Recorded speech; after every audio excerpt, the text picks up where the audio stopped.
Que tal a gente fazer uma viagem, uma jornada para dentro da nossa própria mente?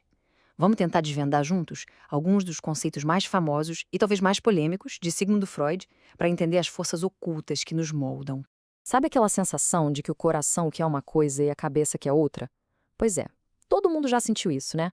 Esse cabo de guerra interno, essa briga entre o impulso e a razão, é exatamente o ponto de partida para a gente começar a entender como Freud enxergava a nossa mente. Freud tinha uma analogia ótima para isso, a do iceberg. O que a gente vê, a nossa consciência, é só a pontinha que fica fora d'água. A maior parte, a parte gigantesca da nossa mente, está submersa, invisível. Esse é o inconsciente. E é lá, nesse lugar misterioso, que a psicanálise mergulha. Porque a ideia é que boa parte do que a gente faz é movida por essas forças que a gente nem sabe que existem. Ok, beleza. Mas como é que funciona esse mundo submerso, então? Para explicar, Freud imaginou que a nossa mente tem tipo dois sistemas operacionais rodando ao mesmo tempo. A diferença é bem fácil de pegar. Pensa no processo primário como aquela criança pequena que vê um sorvete e só consegue pensar eu quero agora. Não tem lógica, não tem consequência, é puro desejo, sabe? Já o processo secundário, esse é o adulto na sala. É a nossa mente racional que chega e fala, opa, peraí, e a dieta? A gente tem dinheiro para isso? É a razão tentando negociar com a realidade. Então, imagina só, a gente tem essas duas forças o tempo todo brigando dentro da gente. O desejo puro contra a razão. É claro que isso vai dar um conflito, né? E agora a gente vai conhecer os personagens principais dessa briga.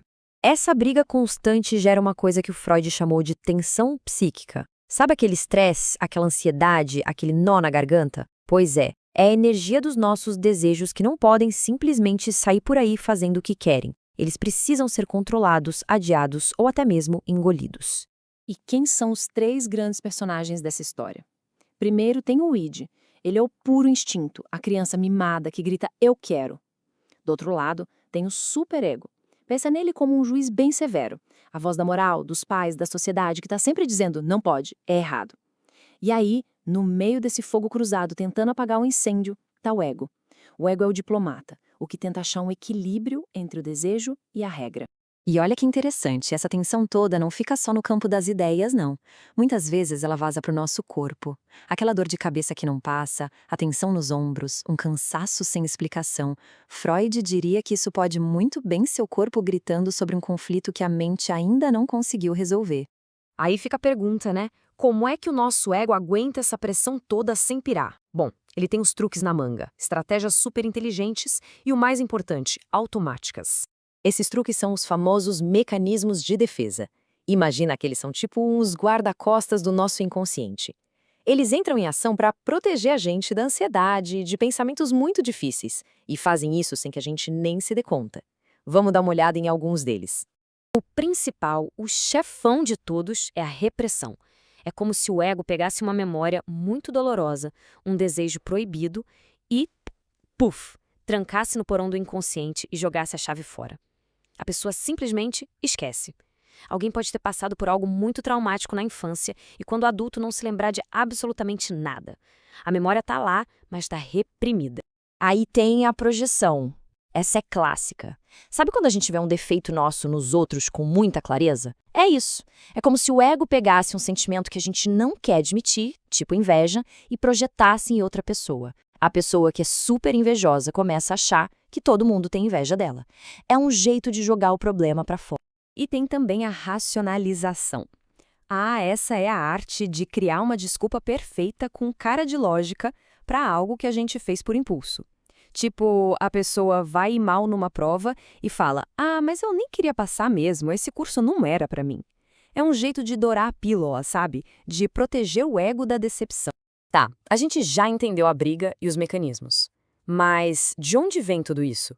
Por que esses desejos são tão fortes a ponto de precisarmos nos defender deles?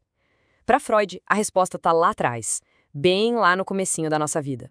E aqui a gente entra numa das ideias mais polêmicas e, ao mesmo tempo, geniais de Freud. Ele diz que a sexualidade não brota do nada na adolescência. Não! Para ele, ela é uma energia, uma força que nos move desde o nascimento.